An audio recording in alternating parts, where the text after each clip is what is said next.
Hello, it's Kyle from the podcast, and we are continuing the First Time Film Watch series on a monthly basis. And by monthly, I still mean bi-weekly, because I have to kind of catch up, you know? And there were a decent amount of movies that I watched in the month of March, so I'm not going to waste any more time. We are just going to get into what I watched. So here we go. The first one that I watched was The Unbearable Weight of Massive Talent, directed by Tom Gormican, starring Nick Cage and Pedro Pascal, and is about Nicolas Cage as an actor. He's essentially playing himself. He's struggling to find work, and he gets in good with Pedro Pascal's character, who is a huge fan of him, has a lot of money, and it's hinted at that he has connections to the cartels and drugs and all that shady business, and then the CIA gets involved with it, and it's a whole sort of kind of espionage plot going on, at least a little bit. This movie is mostly a comedy. There's not a whole lot of moments in it that you're supposed to take super seriously. It's very tongue-in-cheek, and it has a little bit of a level of self-awareness to it that I think is present throughout.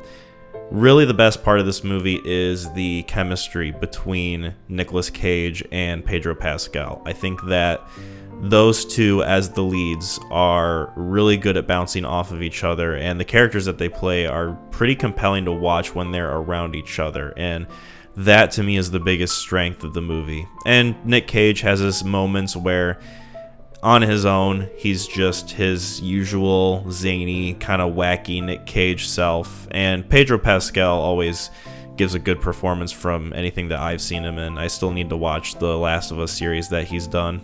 With all that being said, there's not a whole lot else about this movie that's really special or unique in any way.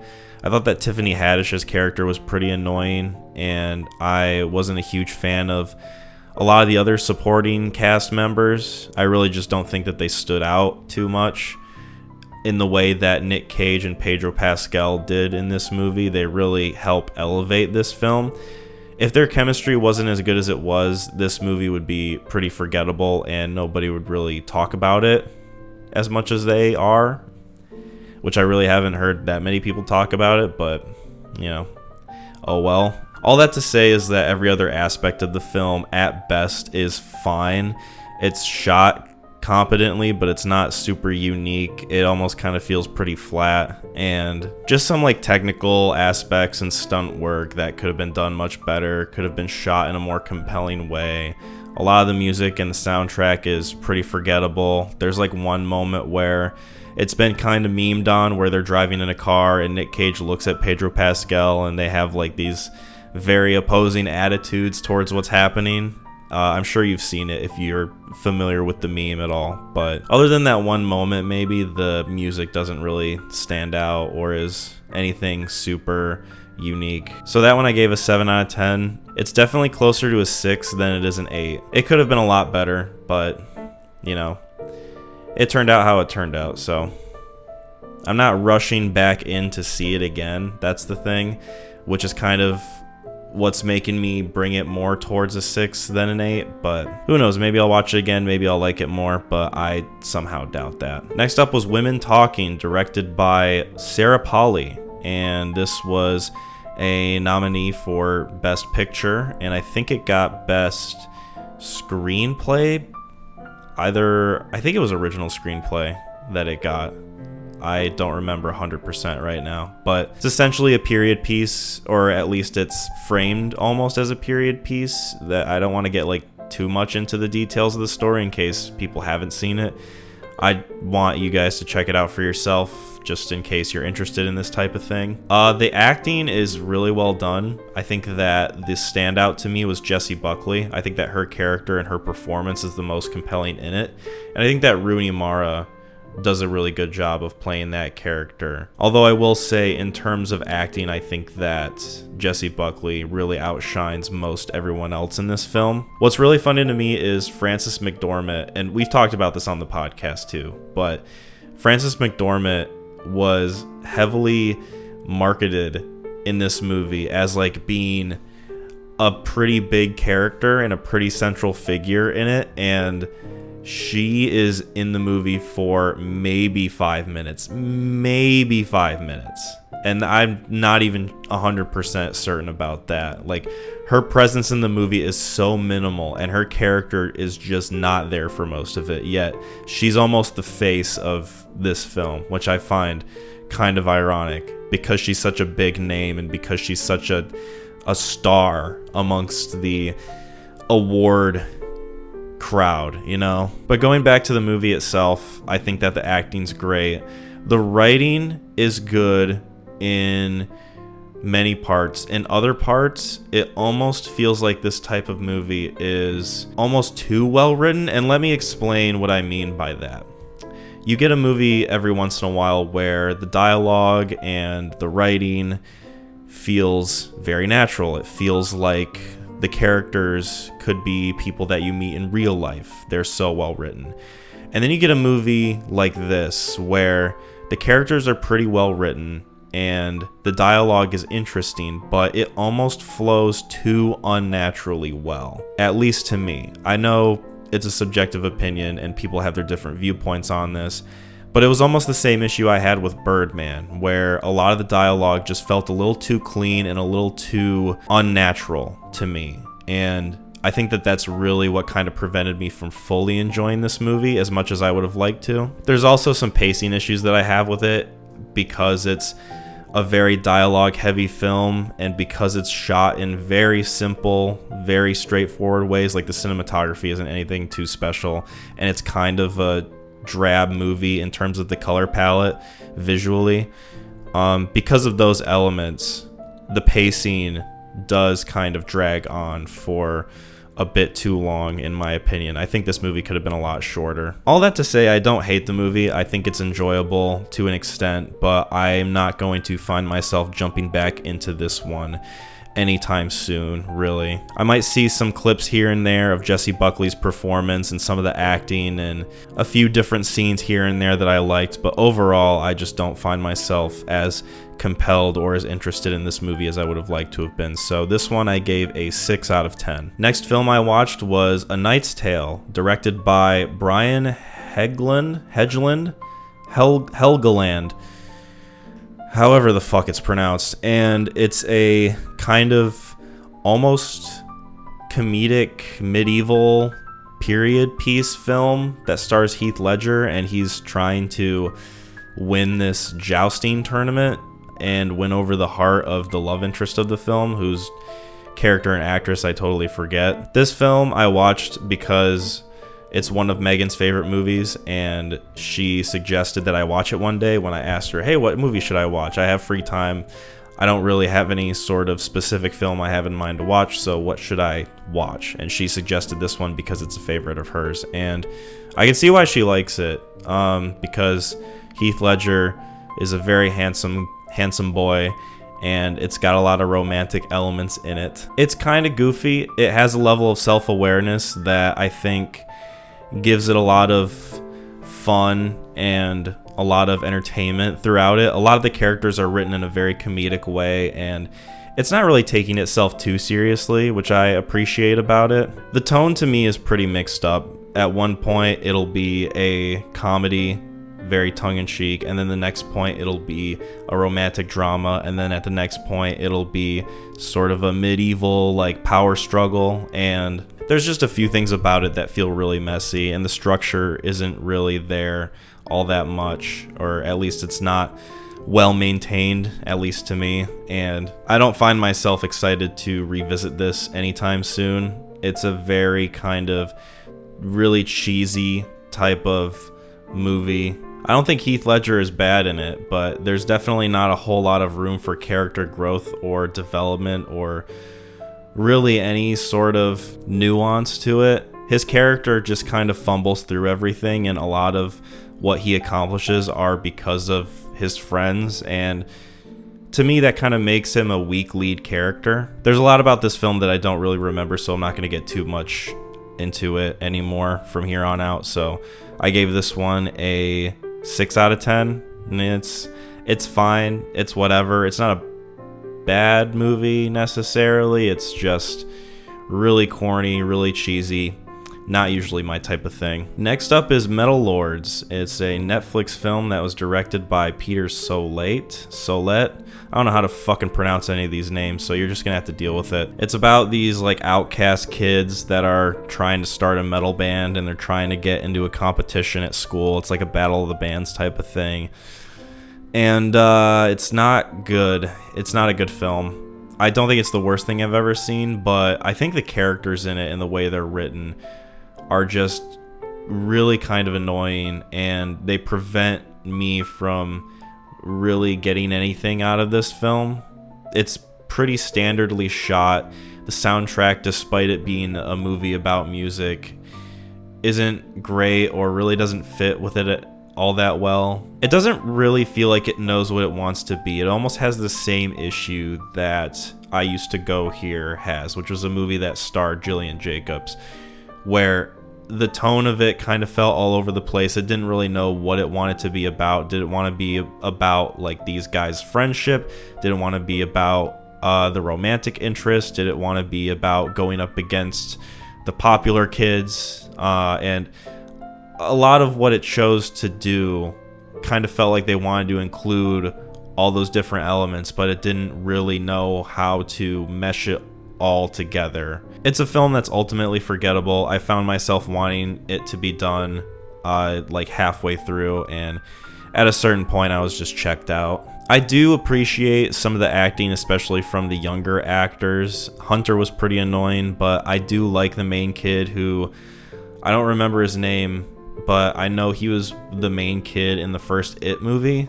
The kid that played like the main kid. Ask me to remember anything right now is nigh impossible. I just watched Oppenheimer, so my fucking brain is filled with atomic bombs at the moment. But I remember him being okay, and I remember the girl being okay. Like, she wasn't super annoying. She was kind of annoying a little bit, but overall, very forgettable film. I don't even remember a whole lot from it.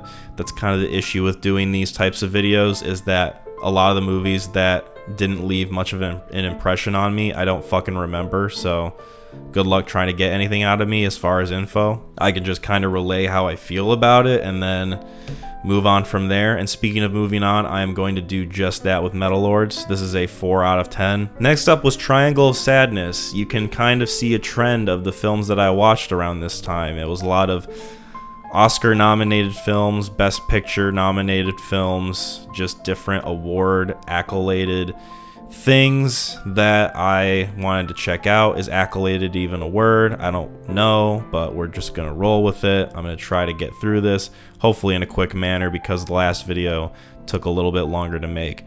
Triangle of Sadness, a lot of people dug because it's shot well and it's got interesting themes and the acting's pretty good, and it's just got a tone that's very dark humor. And while I appreciate a lot about those things, I just didn't connect with it as much as other people did that have seen this film. A lot of people are comparing it to Parasite because it's got a very similar theme, and the way it's shot in sort of like that dark humor kind of deadpan way, it is very similar. I just think that the application of the themes mixed with the filmmaking of Parasite worked a lot better than it did with Triangle of Sadness. I think that this film, the pacing isn't nearly as good.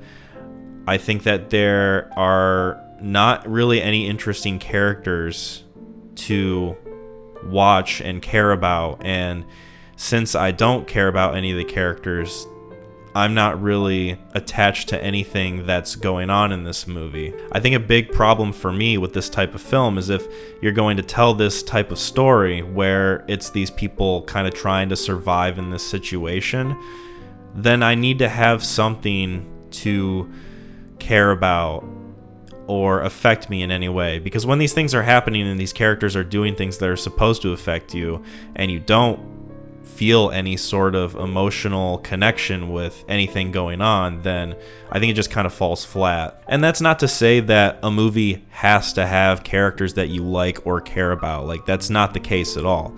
But what I'm saying is, I wish that the characters were written in a way where I was interested or I was attached to whatever was happening in the film, and I just really wasn't. You can argue that the point of the characters is for them to be sort of shallow husks, because that's kind of one of the themes that the movie touches on, is wealth and the shallowness of a person, and how deep is their life really at the end of the day, when all they care about is material possession and money and wealth and all these different things that shallow people care about. Like, that's a good idea and a good theme, but for this movie, I don't know if it was executed well enough for me to get attached to the events of it. So that's really where I stand with it.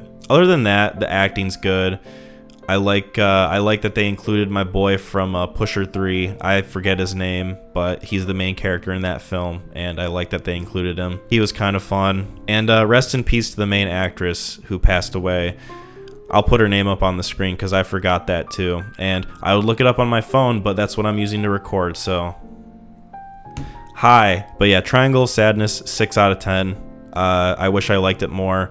If I ever watch it again, I'll try to be a little more open-minded about how I feel and about the goals of the film, but right now, that's where I stand with it. Next up is Dead Poets Society, directed by Peter Weir, and it stars Robin Williams. It's got Ethan Hawke in it, and it's about a sort of prep school and a group of boys who take it upon themselves to apply the teachings of what Robin Williams offers in his English class to their life, and it starts to get a sort of negative attention from the academic level and also the parental level of the students, and it creates conflict there. Fuck.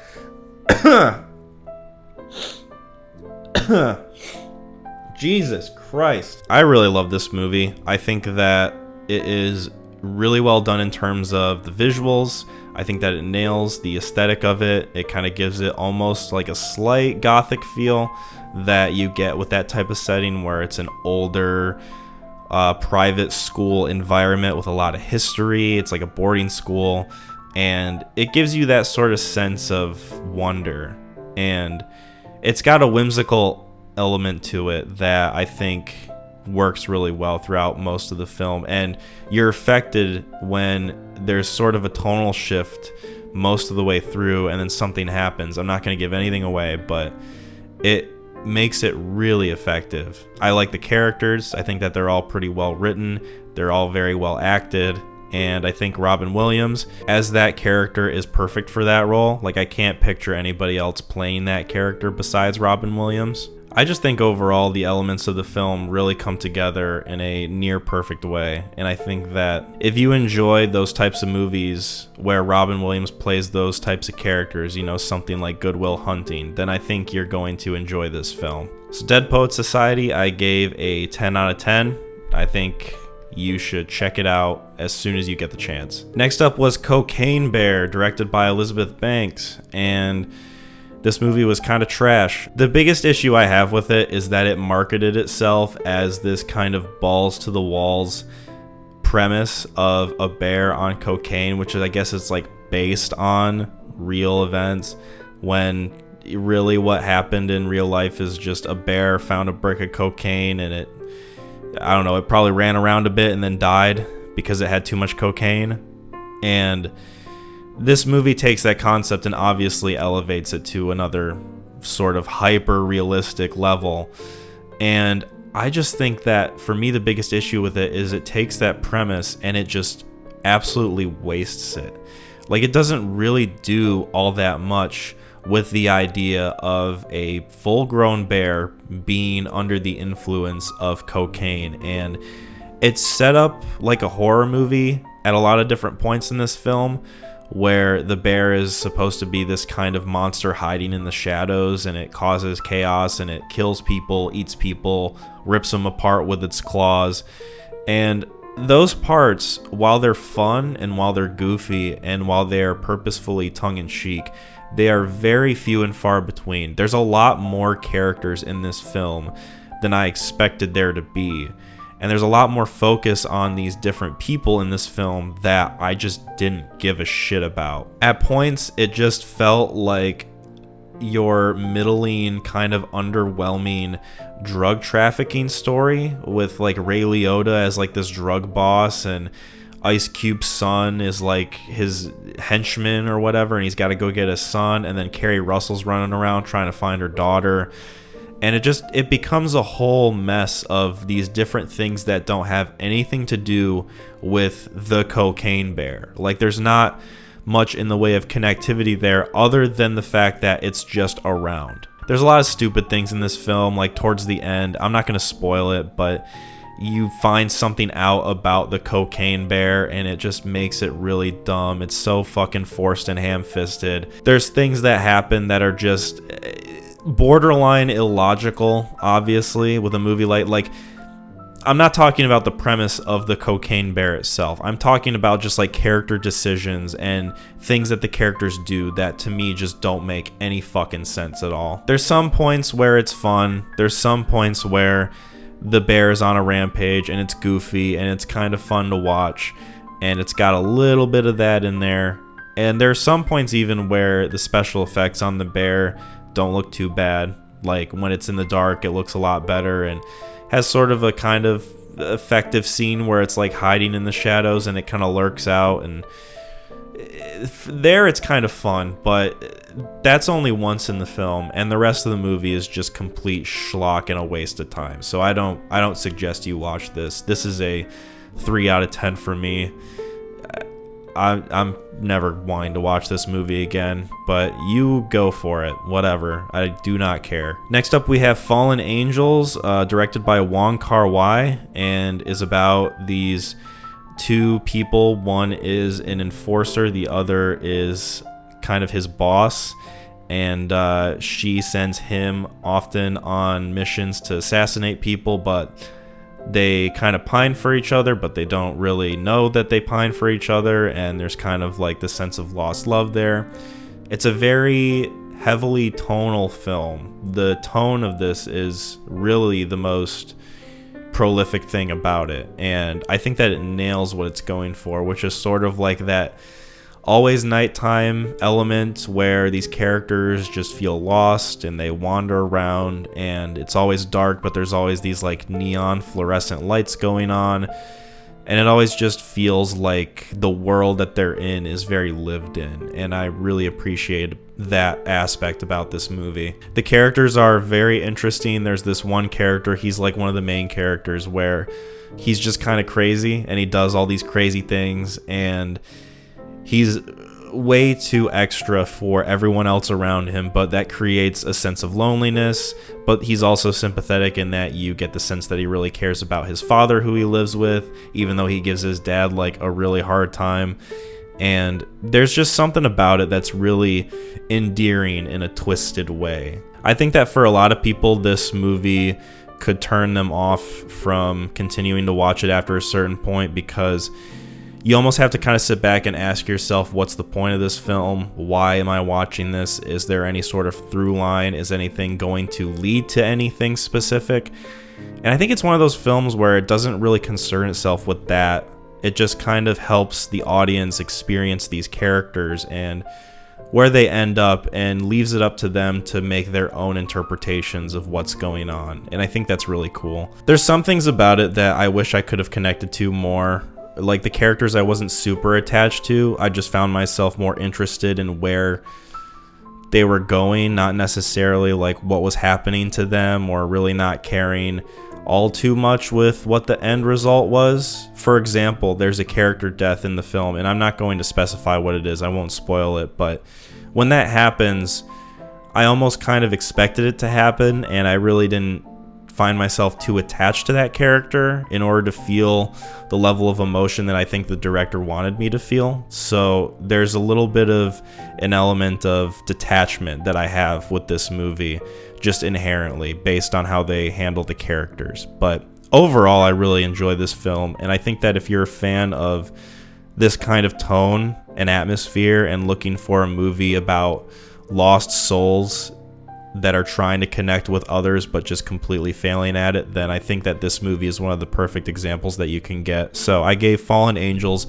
an 8 out of 10. I think that it's worth checking out for sure. Next film is Men, Men was directed by Alex Garland. It stars Jessie Buckley, and it's about her kind of going on a retreat after a tragic event happens. Like she kind of takes some time away from her life that she lived in a previous location, and she kind of settles into this new area, and she finds that a lot of the things around her have a little bit of a strangeness to them, and specifically with the different people around her. And there's something a little more sinister going on under the surface. I really like the first act of this movie. I think that the first probably like 25 to a half hour of this film are really well done. It's super well shot. I think that the color grading's excellent. Everything feels super vibrant and green and lively. Jessie Buckley's great. I think her performance is amazing. I think that she really gives it her all in this film in terms of where the director wanted her to go. And I think just in terms of the tone and the kind of creepy atmosphere that builds up from the first act, I think that that is immaculately done. But it's really the second act where things kind of derail and they start going downhill pretty quickly. There's a lot of special effects work that doesn't look good. There's a lot about the film that just feels like it's doing these things for the sake of doing them without any sort of real meaning behind them. There's a certain point where the character direction goes to a certain place where it doesn't really create a sense of suspense or horror at that point. There's a lot of things that happen that are really off-putting and really gross, especially towards the end of the film, but it doesn't feel like the movie really kind of earns that. It doesn't feel like it goes into a place that makes sense within the context of the film. I also don't think that it helps that the message of this film is very ham-fisted and just kind of in your face about it, when at first it felt like this film was going to go for a more subtle angle with it, and then as the film progresses, you realize that Alex Garland isn't really concerned with it being subtle in that way, even though he kind of establishes at the beginning of the movie that it almost gives you that sense that it's going to be like that. But when you have a film like this where as the film goes on, the theme of it is more and more kind of stamped on your forehead and waved in front of your face like it is, it almost makes you feel like Alex Garland thinks that you're dumb. I really don't appreciate when a director has that sort of attitude towards the audience that's watching their movie. I mentioned this with M. Night Shyamalan, with Old, and with Knock at the Cabin, and this is another film where I kind of feel like it's sort of that similar ilk. This kind of feels like a failed M. Night movie at a lot of different points. I wanted to like this movie more. I love Jessie Buckley, and I like the sort of tone it was setting itself up for, but I think it just misfires and falls flat on its face. And this one I gave a 5 out of 10.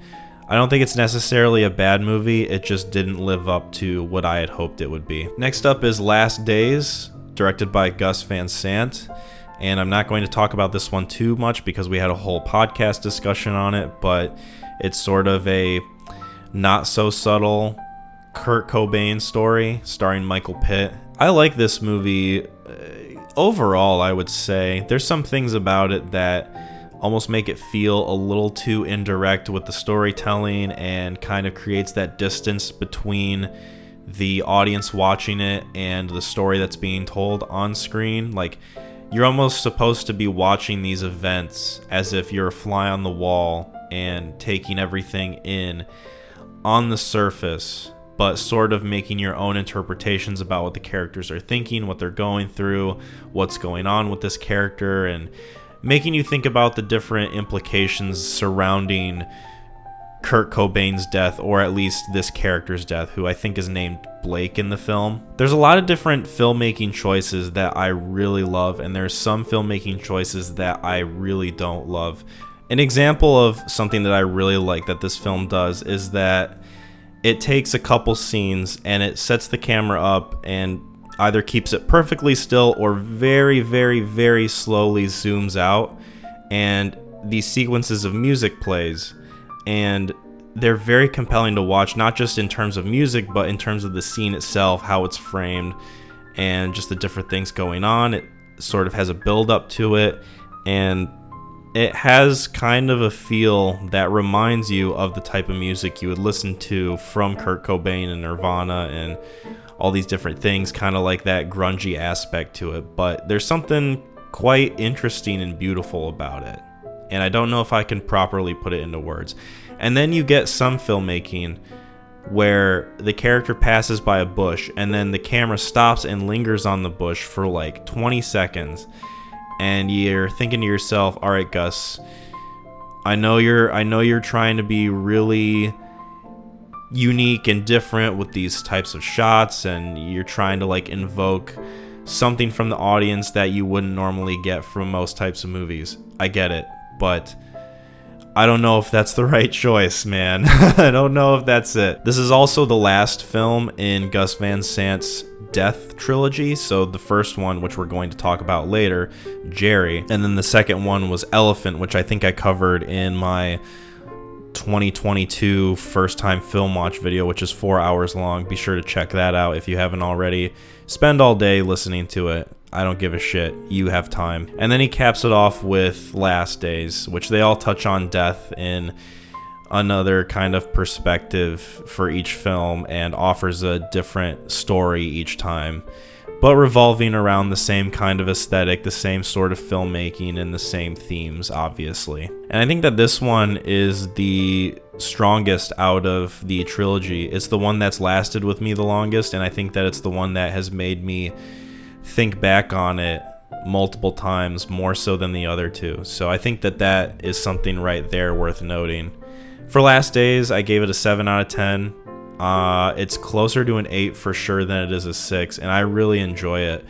If I ever come across it again and decide to watch it another time, my rating might go up, but for right now, it sits at a 7. John Wick Chapter 4, directed by Chad Stahelski. I'm not going to talk about this one too long either because I made a whole review on it. I really enjoy the John Wick franchise as an action series, and I think that this one elevates it to a whole nother level. I think that the action is well choreographed. I think that the tone and the filmmaking, especially compared to the second and the third movie, is vastly improved overall. And I think that just the stunt work and the action and how it's filmed is just really impressive. And there's not much else I can say about it that I haven't already said in the full-length review, so be sure to go check that out. I think it's the most popular video that we've put up on the channel that I've made so far.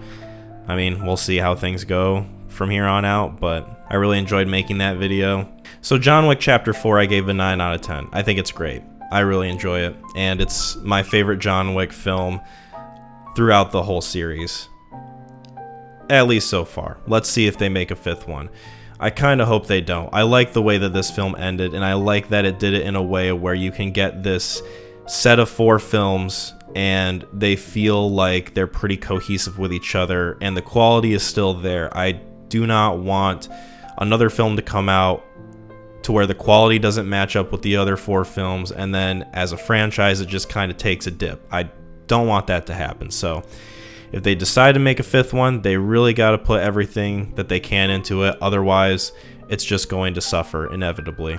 Next film I watched, and this was one that I touched on earlier when talking about Last Days, is Gerry. This one was also directed by Gus Van Sant, and it stars Matt Damon and Casey Affleck, and is about these 2 guys, both named Gerry, who get lost on a hike in the desert, and yeah, they just have to try to find their way back to civilization. I think that overall the biggest thing this film has going for it is the filmmaking and just how unique it is when paired with the kind of ambience and the soundtrack that it implements, or lack thereof a soundtrack, because there's a lot of moments in this film where it's just us watching these characters walking through the desert, and there's not much in the way of characterization or development or really any kind of narrative.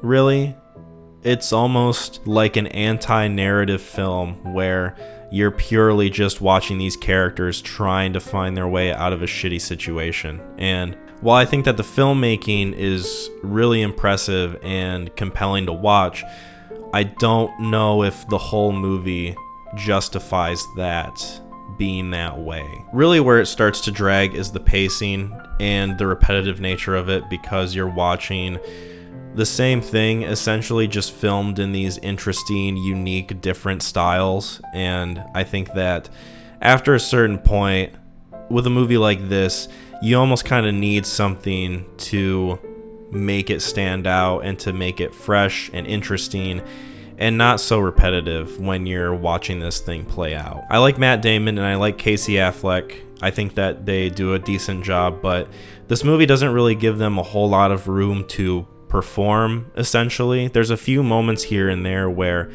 they have some bit of dialogue and it's interesting because they're good actors and because they're playing those characters well, but those moments are pretty few and far between. And with a movie like this, it almost puts you through that experience with them a little too much. If I'm watching a movie, I want some kind of connectivity with it, whether it be the filmmaking's interesting or the characters are interesting or the story's interesting. And I think that this one in particular, the filmmaking wasn't interesting enough for it to be the only thing that I take away from it. So Gerry, I gave a 6 out of 10.